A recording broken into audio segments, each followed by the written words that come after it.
வணக்கம். இந்த வீடியோவில் நம்ம எதை பற்றி பார்க்க போகிறோம்னா அனதர் பிடி ப்ராடக்ட் அதை பற்றி தான் பார்க்க போகிறோம். பிஸ்னஸ் டெவலப்மெண்ட் ப்ராடக்ட்ஸ் அண்ட் சர்வீசஸில் வரக்கூடிய பிஸ்னஸ் டாபிக் தான் பாஸ்போர்ட் சேவா. பாஸ்போர்ட் சர்வீசஸ் வந்து நம்ம போஸ்ட் ஆஃபீஸஸில் கொடுத்துட்ருக்கோம். நிறைய ஹெட் போஸ்ட் ஆஃபீஸஸில் இந்த பாஸ்போர்ட் சேவா கேந்திரா இருக்கிறத நம்ம பார்த்துருப்போம். அங்கே வந்து மக்கள் வந்து பாஸ்போர்ட் ரிலேட்டடான ஆக்டிவிட்டீஸ்லாம் பண்ணுவாங்க. ஸோ அதை பற்றி நம்ம இந்த வீடியோவில் டிஸ்கஸ் பண்ணுவோம். இது ஒன்றும் இல்லைங்க, நம்ம டிபார்ட்மெண்ட் ஆஃப் போஸ்ட்டும் மினிஸ்ட்ரி ஆஃப் எக்ஸ்டர்னல் அஃபேர்ஸ்னால் அவங்க தான் வெளியுறவுத்துறை அமைச்சகம் சொல்லுவாங்கள்ல. நம்ம ஒரு மினிஸ்டர் இருக்காங்களா, மிஸ்டர் ஜெய்சங்கர். அவங்க டாக்டர் ஜெய்சங்கர் தான் வந்து தமிழ்நாட்டை சேர்ந்த ஒரு எம்பி. அவங்க வந்து பார்த்திங்கன்னா மினிஸ்ட்ரி ஆஃப் எக்ஸ்டர்னல் அஃபேர்ஸில் இருக்காங்க. ஸோ இதெல்லாம் ஞாபகம் வச்சுக்கிறதுக்காண்டி சொல்கிறேன், தமிழ்நாட்டுக்காரர் அப்படிங்கிறதெல்லாம் ஞாபகம் வச்சுக்கிறதுக்காண்டி சொல்கிறேன். அந்த எக்ஸ்டர்னல் அஃபேர்ஸ் மினிஸ்ட்ரியும் டிபார்ட்மெண்ட் ஆஃப் போஸ்ட்டும் சேர்ந்து பாஸ்போர்ட் சேவா வந்து மக்களுக்கு கொடுக்குறாங்க போஸ்ட் ஆஃபீஸஸில் மூலியமா. இது வந்து ஒரு கமிஷன் பேஸ்டு ஒர்க்கு தான். இது வந்து பாஸ்போர்ட்டு சம்மந்தப்பட்டதுனா மினிஸ்ட்ரி ஆஃப் எக்ஸ்டர்னல் அஃபேர்ஸோடைய வேலை. அவங்க வேலையை நம்ம செஞ்சு கொடுக்குறோம், அதுக்கு நமக்கு அவங்க ஒரு அமௌண்ட் கொடுக்குறாங்க, அவ்வளோதான்.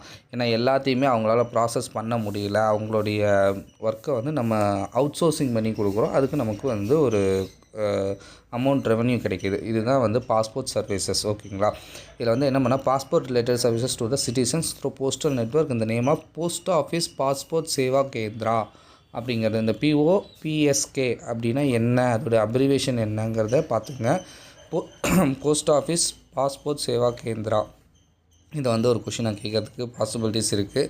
இது வந்து பார்த்திங்கன்னா நம்ம இந்தியா போஸ்ட் வெப்சைட்டில் இருக்க டேட்டா படி மொத்தம் 450 பாஸ்போர்ட் சேவா கேந்திரம் வந்து இந்தியாவில் through out the nation functioning ஆகிட்டுருக்கு. தமிழ்நாட்டில் வந்து 30 இடத்துல ஃபங்க்ஷனிங் ஆகிட்டுருக்கு. நான் ஏன் இந்த ஃபிகரை எக்ஸாக்டாக கொடுக்கலன்னு பார்த்திங்கன்னா இதெல்லாம் அப்டேட் ஆகும். ஏன்னா டெவலப் பண்ணாங்க, திடீர்னு ஓப்பன் பண்ணலாம், 2-3 இடத்துல திடீர்னு அதை ஏற்கனவே இருக்கிறத க்ளோஸ் பண்ணலாம், ஆல்ட்ரு பண்ணலாம். ஸோ இதெல்லாம் பாசிபிலிட்டிஸ் இருக்குது. அதை வந்து அப்பப்போ நம்ம அப்டேட் பண்ணிக்கணும். அது வந்து ஒரு பர்டிகுலர் ஸ்டாட்டிக் டேட்டா கிடையாது, அதனால் கொடுக்கல. அடுத்து வந்து பார்த்திங்கன்னா இது ஃபஸ்ட்டு எப்போ இன்ட்ரடியூஸ் பண்ணாங்கன்னு பார்த்திங்கன்னா 25/1/2017 இன்ட்ரடியூஸ் பண்ணியிருக்காங்க. ஏன்னா 2 போஸ்ட் ஆஃபீஸஸில் மேட்டகல்லி அப்படின்னு கர்நாடகாவில் இருக்கக்கூடிய ஆஃபீஸ்லேயும் தாதூட் அப்படிங்கிற குஜராத் இருக்கக்கூடிய ஆஃபீஸ்லேயும் இந்த 2 போஸ்ட் ஆஃபீஸ்லேயும் வந்து இன்ட்ரடியூஸ் பண்ணியிருக்காங்க. இன்ட்ரடியூஸ் பண்ணி இப்போ அதை வந்து எக்ஸ்டெண்ட் பண்ணி மொத்தம் 450 போஸ்ட் ஆஃபீஸஸில் அது வந்து ஃபங்க்ஷனிங்கில் இருக்குது. அடுத்து வந்து பார்த்திங்கன்னா இது எப்போ ஸ்டார்ட் பண்ணாங்க, 2017 25 ஜனவரியில் ஸ்டார்ட் பண்ணியிருக்காங்க. இது வந்து ஆஸ் யூஷுவல் நம்ம முன்னாடியே சொன்ன மாதிரி வந்து ஒரு பிடி ப்ராடக்ட்டு. அது வந்து கமிஷன் பேஸ்டு. நம்ம வந்து ஒரு பாஸ்போர்ட் சேவா கொடுக்குறோம் அப்படின்னா அந்த பாஸ்போர்ட் சேவாவுக்கு வந்து நம்ம மக்கள்கிட்டருந்து காசு கலெக்ட் பண்ண போகிறது கிடையாது. அவங்க வந்து ஆல்ரெடி பெய்ட் பண்ணியிருப்பாங்க. அதுக்கு ஒரு சர்வீஸ் கம்ப்ளீட் பண்ணி கொடுத்தா சக்ஸஸ்ஃபுல்லாக அப்படின்னா அதுக்கு வந்து நம்ம டிபார்ட்மெண்ட்டுக்கு எவ்வளோ ரெவன்யூ கிடைக்குதுன்னு பார்த்திங்கன்னா ஒரு சர்வீஸ்க்கு 330 ரூபா கிடைக்குது. இது வந்து ஒரு நல்ல அமௌண்ட் தான். ஒரு நாளைக்கு ஒரு 20-25 பண்ணாலே 1000 கிட்ட நல்ல அமௌண்ட்டு கிடச்சிரும். ஸோ அது வந்து ஒரு முக்கியமான டாப்பிக்கு, முக்கியமான பாயிண்ட்டு. ஃபஸ்ட்டு இனிஷியலாக வந்து இது வந்து ஒரு 72 மாதம் கான்ட்ராக்டாக தான் போட்டாங்க 2017. அதுக்கு பிறகு வந்து அதை எக்ஸ்டெண்ட் பண்ணியிருக்காங்க. இந்த 2022 அந்த 72 மாதம் கான்ட்ராக்ட் 6 வருஷம் கான்ட்ராக்ட் முடிஞ்சு போச்சு. அதுக்கு பிறகு அதை வந்து நம்ம எக்ஸ்டெண்ட் பண்ணி அதை வந்து இப்போ வந்து தொடர்ந்து போயிட்டு தான் இருக்குது. நம்ம நிறைய போஸ்ட் ஆஃபீஸஸில் நம்ம பார்த்துருப்போம். ஹெட் போஸ்ட் ஆஃபீஸஸ் மேக்ஸிமம் அங்கே வந்து இருக்கும். அந்த பாஸ்போர்ட் சேவா கேந்திரா அப்படிங்கிற இதை வச்சு பாஸ்போர்ட் சர்வீசஸ் மக்கள் கொடுத்துட்ருப்பாங்க. பாஸ்போர்ட் சர்வீசஸில் என்ன நம்ம அதில் கொடுக்குறோம், என்ன சர்வீஸ் கொடுக்குறோம்? பாஸ்போர்ட் நம்ம இஷ்யூ பண்ணுறோமா அப்படின்னா இல்லை. பாஸ்போர்ட்டில் என்ன பண்ணுறோம் அப்படின்னா பாஸ்போர்ட் அப்ளிகேஷன் வந்து மக்கள் வந்து நம்மக்கிட்ட சப்மிட் பண்ணலாம். எனக்கு பாஸ்போர்ட் கொடுங்க, என் பாஸ்போர்ட்டை ரினியூவல் பண்ணி கொடுங்க. ஏன்னா பாஸ்போர்ட் வந்து 10 வருஷத்துக்கு தான் வேலிடு. பாஸ்போர்ட்டுடைய வேலிடிட்டி எல்லா passport any type of passport யாருக்காக இருந்தாலும் அதோட வேலிடிட்டிங்க வந்து பார்த்திங்கன்னா 10 வருஷத்துக்கு தான். ஸோ அந்த 10 வருஷத்துக்கு அப்புறம் வந்து திரும்ப வந்து இந்த பாஸ்போர்ட்டை ரினியூவல் பண்ணோம். அந்த அப்ளிகேஷன் சப்மிட் பண்ணுறது, அதுக்கு டாக்குமெண்ட் சப்மிட் பண்ணுறது.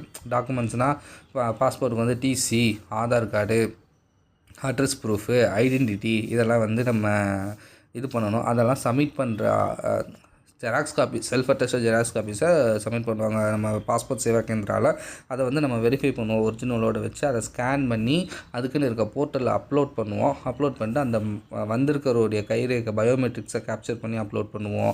அடுத்து அவரை ஃபோட்டோ எடுத்து கேப்சர் பண்ணி அப்லோட் பண்ணுவோம். இப்போ பாஸ்போர்ட்டில் ஒரு ஃபோட்டோ எடுத்து பார்த்திங்கன்னா அது வந்து அந்த இடத்துல எடுக்கிற ஃபோட்டோ தான். அது வந்து பாஸ்போர்ட்டில் வர ஃபோட்டோவை கேப்சர் பண்ணி நம்ம ஃபிசிக்கலி வெரிஃபை பண்ணுறோம்.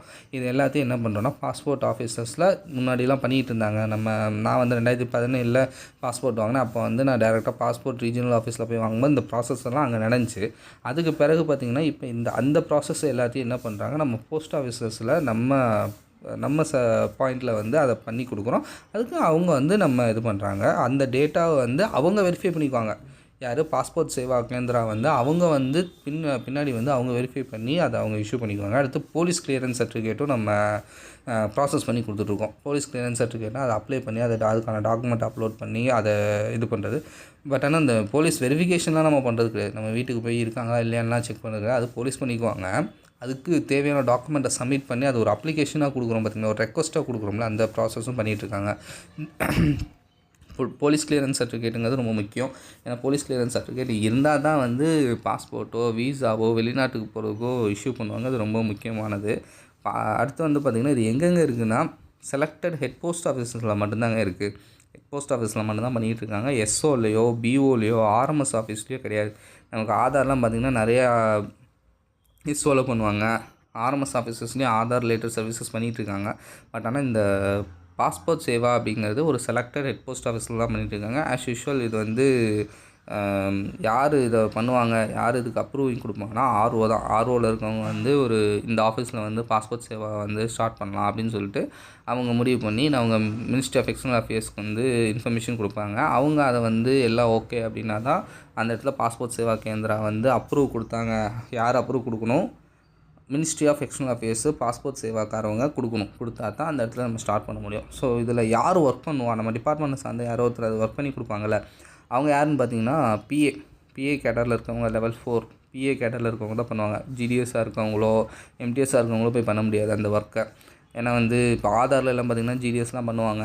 பட் ஆனால் இந்த பாஸ்போர்ட் சேவாவில் வந்து பார்த்திங்கன்னா போஸ்டல் அசிஸ்டன்ட் மட்டும் தான் பண்ண முடியும். அது ஒரு முக்கியமான பாயிண்ட்டு. இது இல்லாமல் நம்ம இதில் என்னென்ன பாயிண்ட்டு ஞாபகம் வச்சுக்கணும் அப்படின்னு பார்த்திங்கன்னா, அதான் அப்ரூவிங் அத்தாரிட்டி ஆர்ஓ. இப்போ ஒரு போஸ்ட் ஆஃபீஸ் திடீர்னு இப்போ ஒரு இடத்துல வந்து நம்ம வந்து இப்போ வந்து பார்த்திங்கன்னா இப்போ பாண்டிச்சேரியில் ஏதோ ஒரு ஆஃபீஸ், ஏதோ ஒரு முக்கியமான பாயிண்ட்டில் இருக்கக்கூடிய ஆஃபீஸு அது அப்படின்னா அந்த ஆஃபீஸில் வந்து பாஸ்போர்ட் சேவா ஸ்டார்ட் பண்ணலாம் அப்படின்னா அதுக்கான ப்ராசஸிங் யார் பண்ணுவாங்கன்னா ஆர்ஓ பண்ணுவாங்க. ஆர்ஓலேருந்து பாஸ்போர்ட் சேவா கேந்திராவுக்கு வந்து ரெக்வஸ்ட் கொடுப்பாங்க. அவங்க எல்லாம் ஓகேன்னா அங்கே ஸ்டார்ட் பண்ணுவாங்க. அடுத்து இதில் முக்கியமான point, we are not generating passport. நம்ம பாஸ்போர்ட்டு ஜென்ரேட் பண்ணலை. நம்ம பாஸ்போர்ட் இஷ்யூ பண்ணுற அத்தாரிட்டி கிடையாது. பாஸ்போர்ட்டு கொடுக்குறவங்க யாருன்னா பாஸ்போர்ட் சேவா கேந்திரா தான். நம்ம என்ன பண்ணுறோம்னா அந்த அப்ளிகேஷனை வாங்குகிறோம். என்ன அப்ளிகேஷன் வாங்குகிறோம்? நியூ அப்ளிகேஷனும் வாங்குகிறோம், ரெனிவல் அப்ளிகேஷனும் வாங்குகிறோம். அடுத்து அந்த டாக்குமெண்ட்டை ரிசீவ் பண்ணி அதை வெரிஃபை பண்ணி பயோமெட்ரிக் கேப்சர் பண்ணி ஒரு டேட்டாவாக டிஜிட்டலாக வந்து நம்ம வந்து அதுக்கு வந்து பாஸ்போர்ட் சேவா கேந்திராவுக்கு கொடுக்குறோம். ஒரு ட்ரஸ்டியாக நம்ம நம்பிக்கையான ஆளாக வந்து அதை செக் பண்ணி கொடுக்குறோம். அவங்க தான் பார்த்துட்டு அவங்களுக்கு ஓகேனா தான் இஷ்யூ பண்ணுறாங்க. பாஸ்போர்ட் நம்ம கொடுக்கறது கிடையாது. அடுத்து வந்து பார்த்திங்கன்னா இன்னொரு முக்கியமான பாயிண்ட்டு, இந்த passport related documents, passport cancel ஆச்சு இல்லை அது ஏதோ ஒரு குவரி அப்படின்னா அது சம்மந்தமான எல்லா கம்யூனிகேஷனும் நம்ம போஸ்டல் மூலயமா, ஸ்பீட் போஸ்ட் மூலயமா தான் வந்து போயிட்டு இருக்குது கஸ்டமருக்கு அந்த கம்யூனிகேஷன். ஸோ இது வந்து ஒரு முக்கியமான பாயிண்ட்டு, இதில் ஞாபகம் வச்சுக்கோங்க. That's all. பாஸ்போர்ட் சேவாவில் வந்து இவ்வளோ தான் பாயிண்ட்ஸு. எனக்கு தெரிஞ்சதை வந்து நான் எடுத்து போட்டிருக்கேன். இன்னும் எக்ஸ்ட்ரா பாயிண்ட்ஸ் உங்களுக்கு தெரியும், டே டு டேயில் நீங்கள் ஃபேஸ் பண்ணுறதை கற்றுக்கிட்டீங்க அப்படின்னா அதை கமெண்ட்டில் போடுங்க. அப்புறம் இதில் முக்கியமான கொஷின்ஸ் என்னென்ன அப்படின்னு பார்த்தீங்கன்னா, யார் டைப்? டிஓபியும் மினிஸ்ட்ரி ஆஃப் எக்ஸ்டர்னல் அஃபேர்ஸும் டைப்பு. இந்த கொஷின் வந்து நான் எக்ஸாம் ஃபேஸ் பண்ணும்போதே வந்துச்சு. ஸோ இது வந்து முக்கியமான கொஷின். யாரோட டைப் பண்ணியிருக்காங்கிறத பார்த்துக்குங்க, ஓகேங்களா? அடுத்து எத்தனை போஸ்ட் ஆஃபீஸஸில் வந்து இருக்குது? 450 போஸ்ட் ஆஃபீஸஸில் இருக்குது. எவ்வளோ நமக்கு ரெவன்யூ அதுலேருந்து கிடைக்குது? 330 ரூபா கிடைக்குது. அது ஸ்டார்ட் ஆன டேட்டு பார்த்துக்குங்க, 25/1/2017. இது வந்து ஆதார் சர்வீஸை ஸ்டார்ட் பண்ணுறதுக்கு முன்னாடியே ஸ்டார்ட் பண்ணியிருக்காங்க, ஞாபகம் வச்சுங்க. அது 2017 தான் ஸ்டார்ட் பண்ணாங்க. பட் ஆனால் பார்த்திங்கன்னா ஜூன் மாதம் தான் அதை ஸ்டார்ட் பண்ணாங்க. 20 ஜூனில் தான் ஸ்டார்ட் பண்ணாங்க. பட் ஆனால் அதுக்கு முன்னாடியே வந்து பாஸ்போர்ட் சேவா வந்து ஸ்டார்ட் பண்ணிட்டாங்க. ஸோ ஒரு டைம்லைன் மாதிரி வச்சு படிக்கிறதுக்கு யூஸ்ஃபுல்லாக இருக்கும். அடுத்து என்னென்ன பண்ணுறோம்? இப்போ நியூவாக போலீஸ் கிளியரன்ஸ் பிசிசி அப்படின்னு சொல்லுவாங்க. போலீஸ் கிளியரன்ஸ் சர்டிஃபிகேட்டு நம்ம போஸ்டலில் வந்து கொடுக்கறதுக்கு ப்ராசஸிங் பண்ணிகிட்ருக்கோம். ப்ராசஸிங்னால் போலீஸ் வெரிஃபிகேஷனாக நம்ம பண்ண போகிறதில்ல. இது டேட்டாவாக டாக்குமெண்ட்டாக டிஜிட்டலாக வந்து நம்ம ரெடி பண்ணிடுவோம். அதை வந்து போலீஸ் வெரிஃபை பண்ணி அவங்க கிளியரன்ஸ் கொடுத்துக்குவாங்க. எங்கெங்கே இருக்குது head post officers, only selected head post officers, not all the post officers. ஒரு கொஷின் கேட்கலாம், இப்போ வந்து பாஸ்போர்ட் சேவா கேந்திரா ஜென்ரலாக எங்கே லொக்கேட்டாக இருக்குது, HO, PO, SO, RMS office அப்படின்னு கேட்டாங்கன்னா நம்ம வந்து செலக்டட் ஹெச்ஓஸ் தான் சூஸ் பண்ணணும். நீங்கள் வாட்டுக்கு எஸ்ஓ அப்படிலாம் சூஸ் பண்ணக்கூடாது. ஏன்னா ஆல் த அபோவ் அப்படின்னு கொஸ்டின் கேட்டாங்கன்னா நம்ம குழப்பத்தில் போய்ட்டு ஆல் த அபோவ் அப்படி செலக்ட் பண்ணிடுவோம். ஒரு ஆப்ஷன் இருக்குது அப்படின்னா அங்கே தான் நம்ம மைண்டு போகும். ஸோ அதை கொஞ்சம் கவனமாக பார்த்துக்கணும். எந்த கேடரில் இருக்கவங்க பண்ணுவாங்கன்னா போஸ்டல் அசிஸ்டன்ட் கேடரில் இருக்கவங்க தான் பண்ணுறாங்க. அடுத்து அது எப்படி டெலிவரி ஆகுது, அது முக்கியமான விஷயம். ஸ்பீட் போஸ்ட் மூலிமா தான் டெலிவரி ஆகுது. ரிஜிஸ்டர் போஸ்ட்டாவோ ஆர்டினரி போஸ்ட்டாவோ மற்ற டைப் ஆஃப் போஸ்ட்டாக வந்து அது வந்து டெலிவரி ஆகலை. So delivery through only speed post, அதை மைண்டில் வச்சுக்கோங்க. ஸோ இவ்வளோ தான். வேறு ஏதாவது இதில் அடிஷ்னல் பாயிண்ட்ஸ் இருந்துச்சுன்னா கமெண்ட்ஸில் சொல்லுங்கள். தேங்க்யூ.